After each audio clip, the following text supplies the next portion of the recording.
Une crise institutionnelle a été de justesse évitée ce vendredi entre la Chambre basse du Parlement et le pouvoir judiciaire. Prévue pour ce vendredi, l'élection en remplacement de Jean-Marc Aboune à la première vice-présidence du bureau de l'Assemblée nationale n'a plus eu lieu comme prévu il y a peu, en dépit de la demande du Conseil d'État à l'Assemblée nationale de surseoir cette élection. Ravisée, l'Assemblée nationale a finalement renvoyé la tenue de cette élection à une date ultérieure. Ces députés déplorent cependant le déploiement des forces de la police au Palais du Peuple pour empêcher les élus de siéger. Nous étions en train de travailler en commission défense et sécurité dont je suis membre depuis 7h30 et à un moment donné vers 9h45 nous avons été alertés par certains collègues qui nous disaient qu'on empêchait qu'ils entrent au sein du Palais du Peuple, à l'hémicycle donc.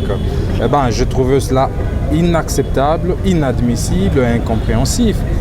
D'autant plus que notre Constitution dit que le siège du Palais du Peuple est inviolable. C'est la deuxième fois d'ailleurs que le vice-premier ministre et ministre de l'Intérieur essaie d'empêcher les députés d'accéder ici.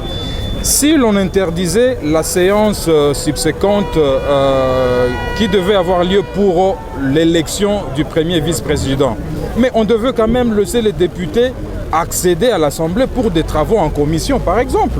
Et donc, c'est inacceptable ce qui s'est passé. Et finalement, la plénière, la présidente nous a réunis, tous les députés qui ont pu accéder. Elle vient de décider à ce que l'on suspende la séance pour ne pas entrer dans la logique de confrontation avec d'autres institutions. Nous sommes là pour faire les lois.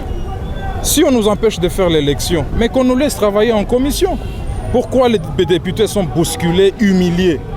Nous sommes le représentant du peuple. Ça, c'est inacceptable.